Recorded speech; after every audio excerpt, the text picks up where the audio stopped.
it just sets the tone and gets you come here way down. That praise and worship. I feel drunk in the spirit because that praise and worship is just. Thank you, Lord. Thank you, Jesus. Thank you, Lord. Come on now. Thank you. Yes, thank you, Lord. Thank you, Lord. Thank you. It's been a long 2 weeks, but I made it. I stayed up till about 11:30 last night studying, and I didn't want to do this one. I wanted to do something else because it's women's honoring women this month, but God moved me in another direction, so I'm going to do what He said do. But I want you to put in your mind something that's stopping you from moving forward, whether it's in a business or it's in your spiritual growth, just something that's hindering you. And we're going to call that something Goliath. Come on. You know, Goliath is big and he's strong and he's mighty. And he scared the Israelites. So I want you to put in your mind something that's hindering you from going forward. I got my something. I got a couple something. One is unforgiveness, which I had to work on this week. My God. Just this week. I went through something and I was holding unforgiveness, and I talked to someone and they said, now how are you going to hold unforgiveness when God didn't hold unforgiveness with you when He was on the cross? I said, you ain't lying. How dare I hold something so small as unforgiveness when God's forgiven me for all the things that I've done, and I'm rich and done, all right? I've been to the lowest lows in that mucky, dirty clay. But He still forgave me. And I want to hold something against somebody, and it's just God all over, because I saw a video on Facebook, and the man said he died and he went to the judgment, and he had seeds in his chest. And he said one of the seeds that he had was unforgiveness. He said, God, but I thought I forgave her. God said, no, you didn't forgive her. You wouldn't even pick up the phone and call her. And he missed heaven because of unforgiveness. So God help me with my unforgiveness, with my Goliath. If I had a subject today, it would be Goliath must come down. Yeah, that unforgiveness must come down. That rebellion, whatever it is, depression, it must come down. Because we have work to do. And we cannot do it holding unforgiveness. We cannot do it being rebellious and talking about each other and slandering each other. So God took me to the book of 1 Samuel about David and Goliath. And oh, did I eat of that word. And oh, I got something for you. It's a long passage, so I'm going to give you the gist of it, but I'm going to read out of the word a couple of the verses, if you don't mind. And we'll start at 1 Samuel chapter 17. We're going to go from verses 1 to 11, and then we're going to skip over to verses 36 through 52. All right. Verse 1 says, now the Philistines gathered their armies for battle, and were assembled at Sop, which belongs to Judah, and encamped between Sop and Azekah in Ephes Dammim. Y'all forgive me if I misstated the word. Saul and the men of Israel were encamped in the valley of Elah, and drew up the battle array against the Philistines. And the Philistines stood on a mountain on one side, and Israel stood on a mountain on the other side, with the valley between them. And a champion went out of the camp to the Philistines named Goliath of Gath, whose weight was 6 cubits and spanned almost 10 feet.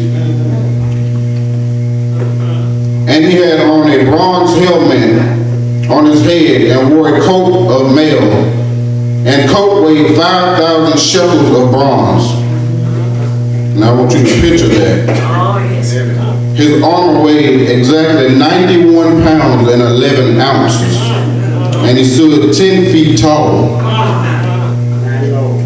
That's a big man.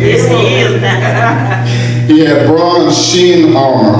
and his legs in bronze javelin across his shoulders. And the shaft of his spear was like a weaver's beam. His spear's head weighed 600 shekels of iron. And a shield barrier went before him. That man was armed. That man was armed. Goliath stood and shouted to the ranks of Israel, "Why have you come out to draw up for battle? Am I not a Philistine? And are you not servants of Saul? Choose a man of yourself for yourselves and let him come down to me. If he is able to fight with me and kill me, then we will be your servants. But if I prevail against him and kill him, then you shall be our servants and serve us." And the Philistines said, "I defy the ranks of Israel this day. Give me a man that we may fight together." When Saul and all Israel heard those words, the Philistines, they were dismayed and greatly afraid.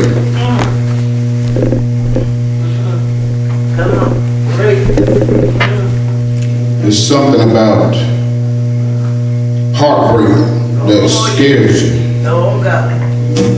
See, we can coach on other people when they're going through their heartbreak, but when the battle comes to your front door, we want to get scared, we want to get afraid, we want to cower down. All right. There's something about death in your family. Oh, we praying, oh, our condolences to your family. But when it hits your family, we lose our mind. We don't know God. Where are you? What have you done? Oh, Jesus. Thank you, Lord. And I would gist for verses 12 through 31. And it says, for 40 days Goliath tormented the Israelites, but no one would challenge him. So one day Jesse, David's father, told David to take his brother some food. So the next day he went as his father had told him. And he found his brothers, and they began to talk. And again Goliath came out challenging the Israelites to a fight. But they fled from him. But they were talking amongst themselves, saying, the one who kills him, the king will give him great riches, and give him his daughter, and make his father's house free from taxes and services. So David said, we get all of these things for killing the man who mocks Israel? But his brother Eliab overheard David and became jealous, asking him, why is he even here? Who is watching the sheep? See, David was a shepherd boy. Oh, yes. And if you can picture David, he's small, he's in youth, he's little, and he's scrawny. He wasn't fit to be in the battle. Well, they thought he wasn't fit to be in the battle. Yes, sir. You came to see a fight instead of bringing food. But David said to him, I was just asking a question. And this is where it gets good, y'all. Y'all stay with me. Amen. Verse 36, it says, your servant killed both the lion and the bear. See, David had already been through something. Yes, God. He had killed the lion and the bear. All right. So God had already prepared him Oh, yes. for what he was coming into. And the uncircumcised Philistine shall be like one of them, for he has defied the armies of the living God. David said, the Lord who delivered me out of the paw of the lion and out of the paw of the bear, he will deliver me out of the hand of this Philistine. See, David was bold. Yes. He said, well, I've been through this and I already went through that, so one more won't hurt. I already went through unforgiveness. I already went through backbiting and slandering. So All right. you talking about me won't hurt. I can go through this thing. I can do this thing, God. Yes. But you have to take me through it. Yes.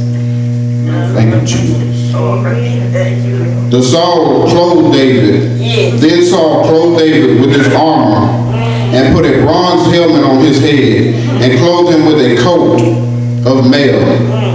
And David gritted his sword over his armor. Then he tried to go, but he could not, I know. for he was not used to it. And David said to Saul, I cannot go with these, for I am not used to them. And David took them off. See, they tried to armor him with that earthly armor. But see, I believe that David already had armor. Oh, yes. He had the armor of God. Yes. He had his helmet of salvation. He had his breastplate of righteousness. He already had the shield of faith. His loins were girded with truth, and the sword of the Spirit he had. His feet were shod with the preparation of the gospel of peace, so that earthly armor didn't do him any good because he was already armed. He was armed and dangerous already. It says, then he took them off. Then he took his staff in his hand, and he chose 5 smooth stones. Now, doesn't it say that God made the heavens and the earth? Which means that the 5 smooth stones, God made those. See, he didn't need the man-made sword. He didn't need the man-made armor. He went and got what God had already made. Those 5 smooth stones. All right. He got them out of a brook and put them in his shepherd's bag. And in his pouch he had his sling that was in his hand. And he drew near the Philistine. The Philistine came and drew near to David, the man who bore the shield going before him. And when the Philistine looked around and saw David, he scorned and despised him.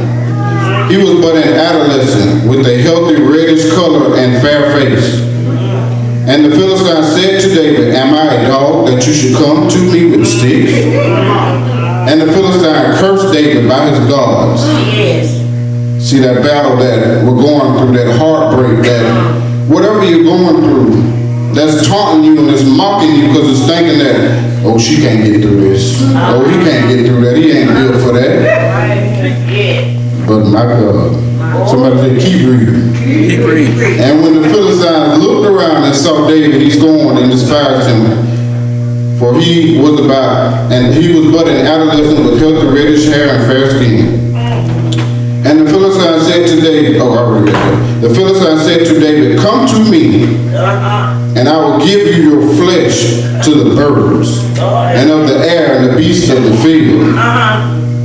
Then said David to the Philistine, you come to me with a sword and a spear and a javelin, but I come to you in the name of the Lord of hosts, the God of the ranks of Israel, whom you have defied. See, we have to fight that thing with what only we can fight it with, because it's not anything that we can fight it with but God. We have to fight that thing with prayer. We have to fight that thing with intercession. We have to fight that thing with fasting. Thank you, Jesus. This day the Lord will deliver you into my hands. See, he already took hold of that depression. He already took hold of being talked about. He said, I'm not going to let this get me. No, God is going to deliver that depression into my hands. He's going to deliver that sickness that I don't know what's going on in my body. He's going to deliver that in my hands.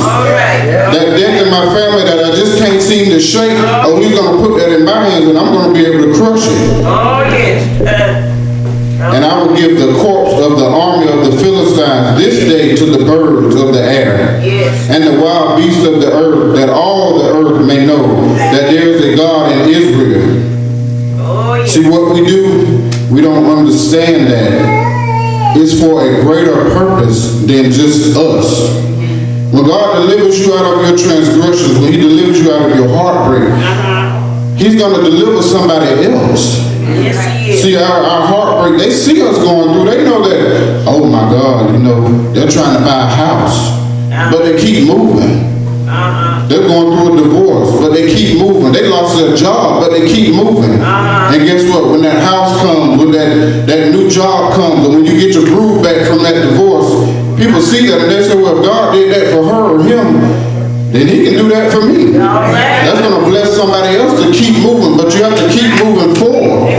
Don't look back and don't go back. Looking back is something, but going back, that's a whole other story. But see, David didn't look back. David didn't go back. David said, I'm going to take this heartbreak and I'm going to make it work for my good. I'm going to take this Goliath and I'm going to make it work for me, for God, that God be glorified and he gets the glory.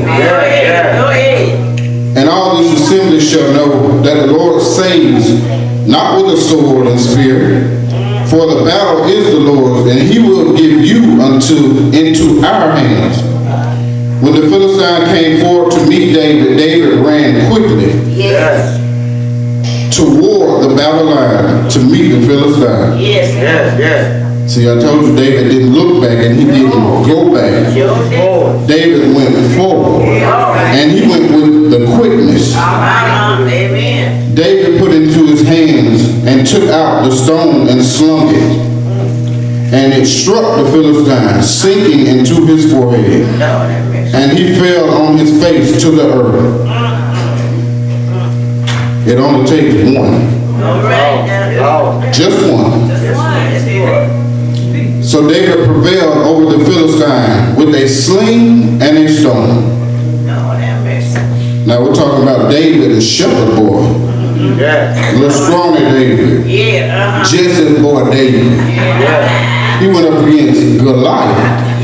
A man that stood probably as tall as that ceiling. Probably as wide as this podium. And he had bronze and he had spears that weighed 3 times as much as David. And he struck him with a stone and killed him. Not only did he do that, but it says the stone struck the Philistine and slew him, but no sword was in David's hand. So he ran and stood over the Philistine and took his sword and drew it out of his sheath and killed him and cut his head with it. So you mean to tell me that unforgiveness that I'm going through, when I defeat that, God is going to turn around and use that for my good. That heartbreak that I'm going through, that job that I just I can't fathom in the words. I just don't like it. But God is going to turn around if I keep going, if I keep moving forward. He's going to turn that around and use that for his glory and for my good. What better duo than his glory and my good can we get? My Lord. And the men of Israel and Judah rose with a shout and pursued the Philistines as far as Gath and the gates of Ekron. So see, David done started something. See, I told you that you're going through and what you go through in life is not just for you. See, he started a war. That's right. He lit a match. And now the Israelites, they feel like, okay, now we got some momentum. Now we can get that thing. Now we can face the Philistines and we can defeat them. Because if David did it, who was a little scrawny boy, then I know that I can do it. David wasn't even supposed to be in the battle. Right. Lord Jesus. So the wounded Philistines fell along the way from Sharon, as far as Gath and Ekron. And the Israelites returned from their pursuit of the Philistine and plundered their tents. David took the head of the Philistine and brought it to Jerusalem. But he put his armor in his tent. When Saul saw David go out against the Philistine, he said to Abner, the captain of the host, Abner, whose son is this youth? And Abner said, as your soul lives, O king, I cannot tell. They didn't even know who David was. They didn't even know who this man was that defeated Goliath, who none of the army wanted to touch. Everybody was scared of him. But an outsider came in. A shepherd boy who had already defeated lions and bears and tigers. And the king said, inquire whose son is this. When David returned from killing Goliath and the Philistine, Abner brought him before Saul with the head of the Philistine in his hand. And Saul said to him, whose son are you, young king? And David answered, I am the son of your servant Jesse of Bethlehem. All right. Goliath must come down.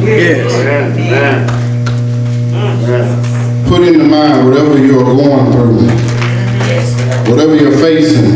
See, it seems that, these people in my life, the others, they doing all right. But I just feel stuck. God, I got this illness that I just can't shake. But it seems like my sister over here is healthy. But see, the sister over there may be fearful. She don't know what she got going on. But you can be the one to take Goliath down. That's right. Whatever you're going through in life, I encourage you to be like David. Yes. We may be strong, we may be small in size, and Goliath may be big and huge and mounted over us. But nevertheless, Goliath must come down. He must come down. If you want to move forward in life, if you want to do better in life, we have to face Goliath. Don't be like the other soldiers, the cowards that ran from your problem, that ran from your situation. Don't run from it, but run quickly to it. See, the quicker we go to it and go through it, we'll get through it. But we have to go to it. We have to run to it. Yes. Oh, yes. See, my Goliath was not only unforgiveness, but my Goliath was, Lord, I want a home. I want a home. And like I stated a couple weeks back, we just kept getting the door shut in our face, shut in our face. And we started this process in November. Well, we kept looking at homes and kept looking at homes. And I think we were on home number 5. And we looked at it. And again, the door was shut. But see, I was like David. I felt weak. I felt strong. But I said, I'm going to keep going. Because I know that if God promised us this, then he's going to do it. He has to. That's what he said. So we looked. My wife looked and she showed me a home, and I sent it to my realtor, and we looked at 2 of them. So that's home number 6 and home number 7. At the same day. We left here on a Sunday and went and looked at them. And we looked at home number 6, we went to number 7. And when we got to number 7, you know what 7 is the number of? Completion. All right. We looked at number 7. And it was everything that we wanted. Number 6 was all right. Number 5 was all right. 2, 3, 4, 1. But number 7, so my wife fell in love with it. After we looked at it and walked through it, he said, okay, you know, we're going to put an offer in on number 6 and number 7. And he said, which one do you like more so we can, you know, try to push for that one? And instantly my wife said, oh, this one, the home that we was at, which was number 7. I said, wait, we got to pray about it. Yeah, I know, but this one, this is the one, this is the one. I said, yeah, this is the one, but we got to pray about it. But that was the one. So we put an offering on number 6 and number 7. Well, number 6 came back and they had already had an offer. I said, well, dang. Because I was, number 7 was, you know, the one, but I was like, we might not get that one. So I'm going to be all right with number 6. But no. So he came back again, he said, they've accepted the offer. All right. I said, what? Accepted the offer. So we went about doing our they just accepted it. So we still had to do the paperwork and it's been a long 2 weeks. It is. But I said all that to say this. We got our appraisal back, which is a big deal because that's the value of the home to see if it's even worth buying it for that. We got our appraisal back yesterday and they accepted the appraisal. So we go tomorrow to do the inspection on our new 3 bedrooms, 2 bathrooms, on a 1/4 acre home. In Williston, where we wanted to be in the city, Goliath had to come down. And we took him down. We prayed. We fought. We worked. We had faith, but we could not have faith without works. So we had to go to work and work for that thing. I worked 11 hours every day until Saturday. My wife picked up every shift 2 or 3 times a week. Because you have to have money for these things. Oh yeah, we have faith that God will do it, but we have to work for it. And we work. Nothing was given to us. Nothing. And they told us the price on the closing costs, because if you don't know about a USDA loan, the sellers have to pay the closing costs. And that's one of the reasons, besides God not allowing us to get the other homes, no one wanted to pay the closing costs. No one. Well, these people said we would pay 70 to 80% of the closing costs. So we had a number that we had to pay, and I had a text pastor and told him, we have this amount saved, but we have to pay a percentage of the closing costs, and it just seemed like everything was just not adding up. And well, my relative texted me the other day. He said, we're going to take $1,000 off of what you have to pay. Not only did we get it for $1,000, we got it for $20,000 under what our budget was. Not only did we get that for $20,000 under, they took $1,000 off of what we had to pay at the closing costs because we had the faith. And it's funny because my loan officer had texted me, I think a month ago, and she was like, do you want to renew your loan? And I thought about it because I wanted to say no. I wanted to stop it because nothing was coming through. Yes. Seemed like Goliath was everywhere. If we turned left, Goliath was there. If we turned right, he was there. In front of us, behind us. But God goes before us. Yes. And see, he had already met Goliath at home number 7. And I believe that he took that stone and he hit Goliath with that stone, and he made him fall face first and said, not this time. This is complete. This is the home that I have for them. They don't have to go to Bronxton or to Gainesville or anywhere. He gave us just what we asked for. We wanted to be in Williston. And with a USDA loan, you're not supposed to move in the city limits. You're supposed to be on the outskirts. We're in the city limits behind Hitchcock's in an all-white neighborhood. Y'all, this is amazing to me what God can do when you're faithful to Him. When you read your word, when you try to live right. And see, I had to get that unforgiveness off of me because it was hindering my blessing. See, nobody had to tell me. I already knew it. But I had to walk through it. I said, all right. Because everything started to go wrong. Goliath had done popped up when it seemed like everything was all right. And I was like one of those soldiers. I wanted to run and, no, I'm going to be stubborn and I'm not going to forgive. But David had to arise in me. And he did. And I had to go to that person and tell him, I love you and I'm sorry. And I had to pray to God, and I said, God, we love to say that, we're over this thing, and if something pops up, oh God, if they betray me or if they say something to me, God, I'm not going to react that way. I know how I am. But as soon as it takes 1 second and you're right back to what you've done, and I don't want to be like that. I'm tired of going through the same thing and people thinking you're crazy or you got issues. I'm tired of doing that. So I have to really set myself in order and say you cannot be like this. You cannot do that. You have too much in you and you have too many people following you. You have too much to do to just hold unforgiveness in your heart. For what? Oh, they broke my heart. They left me for dead. They talked about me. And baby, that's all right. They did the same thing to God. They spat on him. And he died for them. So who am I to hold unforgiveness? Who am I to not love you in spite of what you did to me? I cannot do it. I cannot be that person.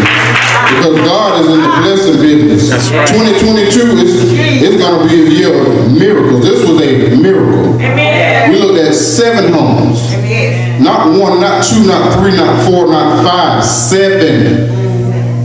If I was like the soldiers, I would have gave up. I would have been weak and I would have walked away and said, what's the point? It seems like nothing is happening for us. 7 homes? But I faced Goliath with God. and my wife. And yes, it is unforgiveness. That's one of, honestly, that's one of my biggest things that I hold.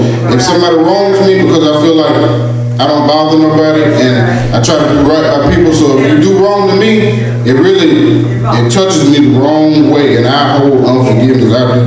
I did. Because that's in the past tense. I don't do that no more. I'm a new person. And God has helped me with that. I conquered Goliath.